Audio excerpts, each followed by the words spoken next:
సరిహద్దులో ఇప్పటికే army air force విన్యాసాలు చేస్తూ ఉండగా ప్రధాని మోదీ నివాసంలో అత్యవసర సమావేశం ఏర్పాటు చేశారు. అరేబియా సముద్రంలో నేవీ సన్నద్ధపైన చర్చిస్తున్నారు. యుద్ధానికి సిద్ధమంటూ అటు ఇండియన్ నేవీ కూడా ప్రకటించేసింది. ఇందుకు సంబంధించినటువంటి ఫోటో విడుదల చేసింది నేవీ సిబ్బంది. ఇక ఐఎన్ఎస్ కోల్కతా, ధ్రువ్ హెలికాప్టర్లు, స్కార్పిన్ సబ్మెరైన్లు గస్తీ కాస్తూ ఉన్నాయి. త్రిశూల వ్యూహం అంటూ ట్వీట్ చేసింది ఇండియన్ నేవీ. సముద్రం పైన, సముద్ర గర్భంలో అలల మీద అంటూ ట్వీట్ చేసింది. ఒకసారి ఆ ట్వీట్ చూద్దాం, ఆ తర్వాత మరిన్ని డీటెయిల్స్ మాట్లాడుకునే ప్రయత్నం చేద్దాం. అయితే ట్వీట్లో చూడండి, the trident of national naval power above, below and across the waves. ఇది అక్కడ ఇండియన్ నేవీ ట్వీట్ చేసింది. అంటే దాని అర్థం అటు నేవీ పరంగా అన్ని రకాలుగా సంసిద్ధంగా ఉంది.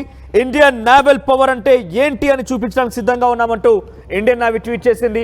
ఆ ట్వీట్లో above, below and across the waves అంటే పైన, సముద్ర గర్భం పైన, సముద్రం లోపల అన్ని చోట్ల సిద్ధంగా ఉన్నామంటూ ఒక వీడియోని, ఒక ట్వీట్ని విడుదల చేసి, ఒక ట్వీట్ని షేర్ చేసిన ఇండియన్ నేవీ. సో ఇప్పటికే అటు పాకిస్తాన్ నేవీ కూడా సిద్ధంగా ఉన్నామంటూ ఒక వీడియో విడుదల చేసింది నిన్న.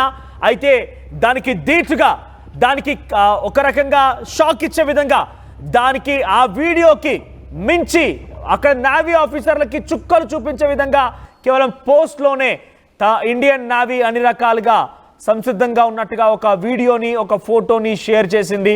అది సముద్ర గర్భంలో అయినా, సముద్రం పైన అయినా, అల్ల మీద అయినా, ఎక్కడైనా సిద్ధమే అంటూ ఈ ట్వీట్లో మెన్షన్ చేసింది. ప్రస్తుతం ఇండియన్ నేవీ అటు కరాచీ పోర్ట్ని, గ్వాదర్ పోర్ట్ని, కాసిం పోర్ట్ని ఎక్కుపెట్టినట్టు తెలుస్తోంది.